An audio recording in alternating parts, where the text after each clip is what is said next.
Alright guys, if you don't know, you should know. My name is Wrong, and this is Behind the Tree Line Magic. And as you can see, you got a bunch of really nasty slivers just staring at you. But don't worry, we're not here to attack you right now. We're just going to go over this real quick to make sure you understand what you need to know when building a Sliver Commander deck. And as you can see, you got all 5 generals here.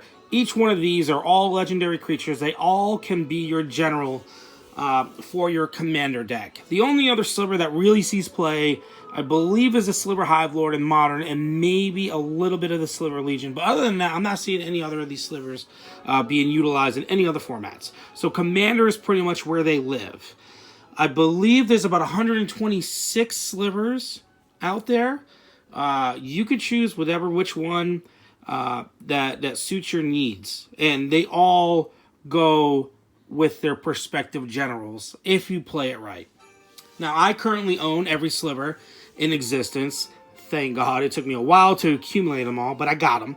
And now I'm currently working on Changelings, because yes, Changelings also acts as Slivers, as well as the support cards for Slivers. But I'm not going to sit here and tell you what exactly you need, what kind of lands you need, how many lands, or what support cards, and how many of them, and so on and so forth. What I'm going to do for you guys today is just go over each Sliver individually, as far as the commanders, and give you a generalized overview on how those decks should be played, sort of like how they should flow. I'm not going to tell you every specific card you need, alright? And just to give you an idea how long I've been dealing with this, is I got this card right here, the Sliver Queen. I believe it was in 1997 or 1998. I actually pulled this card out of a booster pack, and it changed my life forever, because ever since then I fell in love with Slivers. And of course all of these fell into place later on in life. The latest being the new Altered Art Sliver Overlord. Alright, so without further ado, I think I'm going to start off with the Sliver Queen. Alright, so we'll push all these away here, and we're going to talk about the Sliver Queen.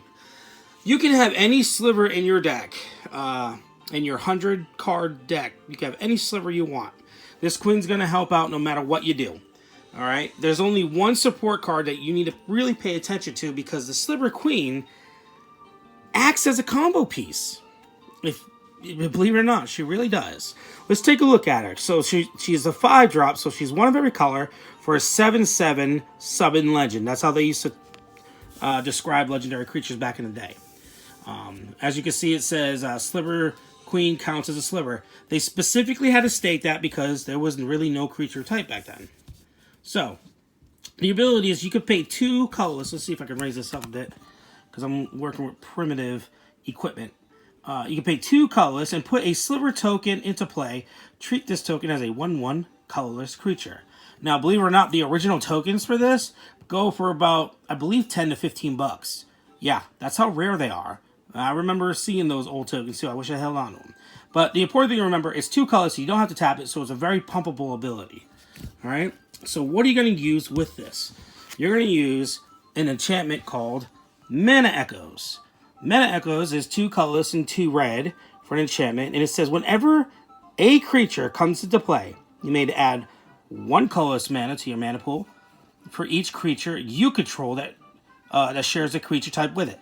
So in other words, if you're sitting here with these Slivers, okay, and you have Sliver Queen just sitting here, and you have the enchantment sitting there, and all of a sudden you play the Sliver Overlord, this will trigger and give you 1 colorless mana sitting on this enchantment until end of turn. Alright, are you tracking? Now you play a second Sliver that gives you 2. Now you use those 2, remove it, activate the ability, put a baby in play. Once you put that 1/1 baby in play, it triggers, you get 1/2, so you get 2 again. Activate it again, you get 1, 2, 3. Activate it again, you get 1, 2, 3, 4. So on and so forth. It is an infinite loop. That's what the Sliver Queen does. Alright, so basically, you're going to want in your deck ways to find and protect this enchantment. This enchantment makes the whole deck possible. That is strategy 1 to win the game. Now, your backup strategy, because a lot of times when people see this, they understand exactly what's going on. They're like, no, no, no, no, not today. Alright? And they're going to try to blow this up or somehow keep this at bay. especially if you can't protect it. So what I recommend in your deck is you have a bunch of creature spells, or as far as your creature spells, be very low drops, very fast. You want to go as fast as possible to get a board state, and to combo off this as much as possible. So your creature package should be high, but low CMC. Your support / spell package should be pretty moderate, and your land package should pretty much be the same. All the Sliver Lords, their land package are similar to each other. It involves all the fetch lands, all the shock lands, and I believe any other lands, dual land cycle you choose. Now, true dual lands such as Savannah, those old school, $1,000 lands, those are obviously preferable. But can't afford that. You can go a different route. But again, I'm not gonna sit here and tell you what you need to do. I'm just gonna give you an overview. She is a combo. She combos off with Mana Echoes. You need to find ways to get this card as fast as you can. You need to find ways to cheat this in as fast as you can. All right? And that pretty much goes off from there. Because once you get these going, then you just make 3,000 babies and 1,000 pointing at each opponent and attack. There's no way they're going to fend off 1,000 creatures per a player. All right? So, moving on. Let's go for the next one. This one's one of the most least desirable. This is a Sliver Legion, and again, it's one of every color for a 7/7 legendary creature Sliver. All Slivers get +1/+1 for each other Sliver in play. A tank. That is what this is. It's a massive tank, and it makes everything you have on the board tanks. So the more Slivers you have, the more they combo off each other. But you got to remember, it's one less. When you use this Sliver, the first thing you want to realize, it's a pump strategy, okay?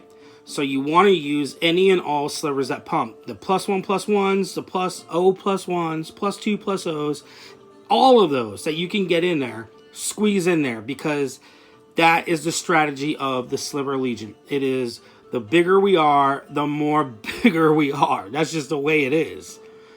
Trust me, this strategy has a lot of fun doing it that way. All right? It's real simple. Don't really have to get that hard into it. It is what it is. Massive tank strategy. Go wide and go big. It is what it is. All right, moving on. Let's go with the one of the newer ones here, or actually the newest Sliver is the first Sliver. Again, it's one of every color, so 5 for a 7/7, and so far they've all been 7/7 for a legendary creature Sliver. But it has Cascade. Y'all remember Cascade and how crazy Cascade ability was? Sliver spells you control have Cascade. So now all your Sliver spells have Cascade. This thing can get out of hand real quick. Now, the object of this strategy is to look at it, or look at your deck, look at all your Slivers. You want to have a high creature count. You remember, because Sliver spells, not your support spells, not your instants or sorceries, none of that crap. Sliver spells have Cascade. You want to get as many triggers as you can when this hits the battlefield, because trust me, as soon as your opponent sees this, they've already locked targets. All 3 of them, or 4, how many players you got, they already know you're the one that needs to go down immediately. And they know what you're playing as you sit down. Before you put your first land in play, you become an instant target. Don't believe me? Play this card. See it for yourself. All right? So my recommendation is have as many, 1, 2, 3, and 4 drops as you can. A pretty even number of each. That way you get the most opportunity to get those hits. Now, I'm not saying get rid of all support cards. I'm just saying keeping them low. But at the same time, you got to remember, this is a 5-drop, one of each color. You got to find a way to cheat them in and get this Cascade off as many times as possible. All right? I'm going to go to the next one here. This is most people's favorite. And I wouldn't disagree with him at all, because it's pretty powerful in its own right. This is the Sliver Overlord. It's a mutant. It's one of every color for a 7/7. It seems like a trend here, right? Legendary creature, Sliver Mutant. It has 2 separate abilities, and we'll get into that. 3 colorless, and you don't have to tap, so it's pumpable. Search your library for a Sliver card, reveal that card, put it in your hand, then shuffle your library. Secondary ability is pay 3 colorless and gain control of target Sliver. Now, what you don't see here, and you see it on the original, on the bottom in parentheses, it says, this effect does not end at the end of turn. So once you gain control of target Sliver, you own it forever. That's just what it is until they get it back. Now, there are two separate things going on here. One is the first strategy of winning, which is what a lot of people like to call the toolbox method. All right? When you're using this sliver as your commander, it's imperative that you have as many keyword abilities on slivers. Really doesn't matter the CMC. It does not matter their power and toughness. The keyword abilities is what matters. So, Death Touch, Vigilance, Lifelink, Flight or Flying, Haste, all these things are completely relevant. I would shy away from the pump slivers, you know, the +1, +1, +2, +0, +0, +0, the +3, +3s. Stay away from those. Focus more on keyword abilities, because that's what this is. This is a toolbox method of winning the game. And you can strategize it any which way you want. So, because you can pay 3 at any point in time and get what you need for this situation at that moment. The backup way to win this is the stealing method, which is to gain control of target slivers. Now, if you dip your hat into the little changeling pool that they have in Magic, you'll find that there are a lot of instances sorcery spells out there that are classified as tribal, which means they are all changelings, tribal changelings, excuse me. So in other words, you can activate the first ability to fetch for a sliver, and that sliver could very well be an instant card that changes the creature type of another creature, and then pay 3 to steal it. Like, I don't know, your opponent's commanders. There's also an Unbottomable Changeling, I believe it is. That also has an ability on it. It's a creature that changes creature types. So basically, for this secondary ability, you're looking for any and all cards that changes creature types, but you get a definite plus when it comes to the tribal, because you can fetch for it with this card. All right, I hope that explained a little bit there. All right, for the last but not least, I chose to save, for my opinion, best for last is the Sliver Hive Lord. And the reason why I chose this for last is because this is legit my commander for my Sliver deck. And I'll explain why. All right, if we take a look at this, it's one of every color, just like every other Sliver commander out there, but it's only a 5/5. It's a legendary Sliver creature Sliver. Sliver creatures you control have indestructible. That's why I keep this as my commander. What I've come to realize, and you will too if you venture down this road, that all these slivers, that's not a sliver, all these slivers that are amazing in their own right, they have one major flaw. They don't get protected very well. If you think about it, each one of these, and then if you look, all the CMCs, they're all 5-drops, okay? But you can't really cast them out on turn 5. If you're lucky, you get a mana rock, you cast them out on turn 4, and maybe you could do some shenanigans with this. Maybe you won't be able to search for anything because it costs 3 more. So really, you're not getting this out on turn 4, turn 5. This one you can. And I've even seen it as early as turn 3. And once you get this out, it's the biggest pain in the butt to deal with because it gives everyone indestructible. Board wipes don't affect it. Direct damage doesn't affect it. Attack damage and direct kill spells, none of that affects it. And it won't affect these either. Now, I know a lot of people say, well, you could just fetch for it. Yes, but you're not fetching for it on turn 4 or 5.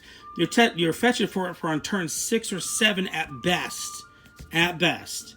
So, yeah, I do agree this is a really good card. But in my personal opinion, this is a lot better.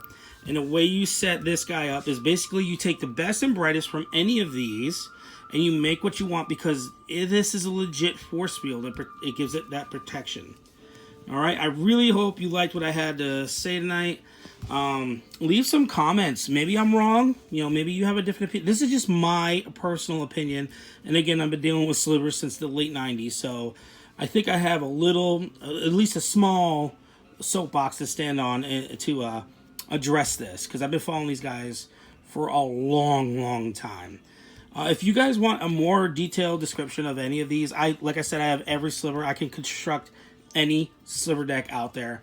We can go through these one card at a time if you need to. But I wanted to give you guys just a general view, a general idea on the world of slivers and how, you know, they should be at least thought about being set up.